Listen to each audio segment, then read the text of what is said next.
Now let's take a look at circles. The formula for a circle that we want to use, this is the standard form of a circle.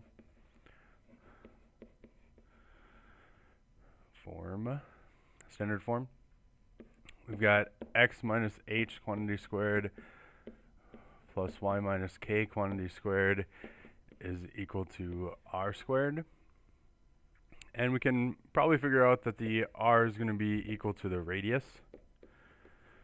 So that means radius, but then what we also need to know is that the h comma k is actually equal to the center of the circle. And h comma k is going to be an x comma y point when we look at it. So let's take a look at the first one. We're graphing the equation, so we want to find the two things that the equation gives us. It gives us the center, and so I look for h and k, things that are being added or subtracted to the x and the y. There's nothing added to the x, so the center is at 0 for the x. There's nothing added to the y, so the center is at 0 for the y. And I have my center of my circle right in the middle there, 0, 0. The other thing that the equation gives us is the r value, but the r value is represented by this 9 right here, and the 9 actually is the r value squared. And so I have the, let me change my pen back. The r is actually equal to the square root of 9, which is 3. And so the circle, the radius, means that I'm going to go out 3 units to the right, 3 units up, 3 units down, and 3 units to the left.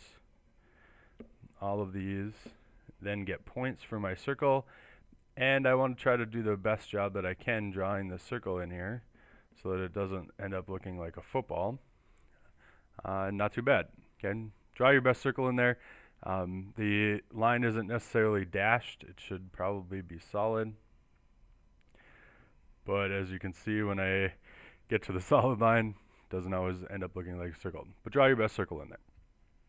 For the second one, for part B, well, again, we want the same things. We want the center. We want the thing that's added or subtracted to the x. Well, I've got x minus 4. That actually follows what the standard form says. So it says x minus, well, that number. Okay, and so the h value is actually 4. So that means that if I had an x plus 4, I would actually have a negative 4 here. And the same thing happens for the y minus 3. I've got the center value at 3. And if it was y plus 3, I would have it at negative 3. R is equal to the square root of 49, which is 7. And so I'm just going to take and move this information over a little bit more because I think we're going to need a little bit more room than what I had here. So I've got the center at 4 comma 3. 4 comma 3. And I've got a radius of 7. So 1, 2, 3, 4, 5, 6, 7 out to the right. 1, 2, 3, 4, 5, 6, 7 up. 1, 2, 3, 4, 5, 6, 7 to the left. And 1, 2, 3, 4, 5, 6, 7 down. And this is going to look like a really awkward circle because I scrunched my right hand and upper side radius. But again, draw your best circle in there. I should be able to count this radius, and it should be a 7 all the way around the circle. You should use graph paper when you're doing these. There's graph paper in the back of the room so that you have a better representation of what that circle actually looks like. And then here's the last part of it, writing an equation of the circle. So again, I want to use this standard form equation.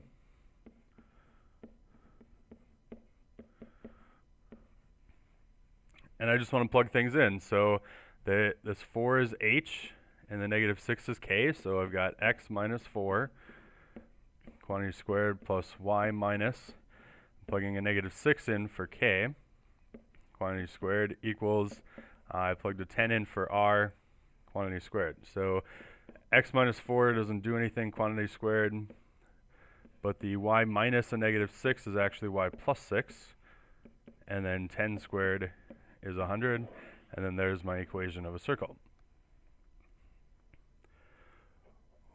When I look at the last one, again, using this formula,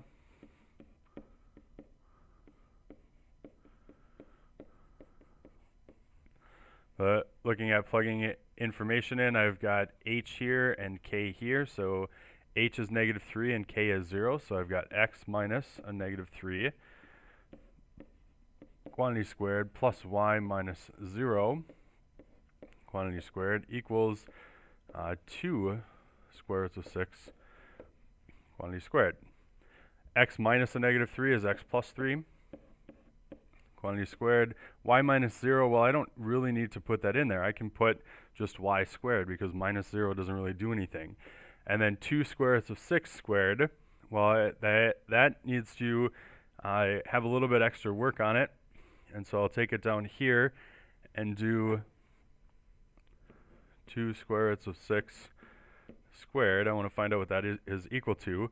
It's equal to the outside number squared, so 2 squared is 4, and then the square root of 6 squared, when I take the square root of 6 and I square it, it ends up giving me the square root of 36, which is just 4 times 6, and 6 times 4 is 24. That's the number that I want to put here for my radius squared, and so I get the number 24. So when if I were to graph this, I would go out the equivalent value of 2 times the square root of 6 to the right, left, up, and down.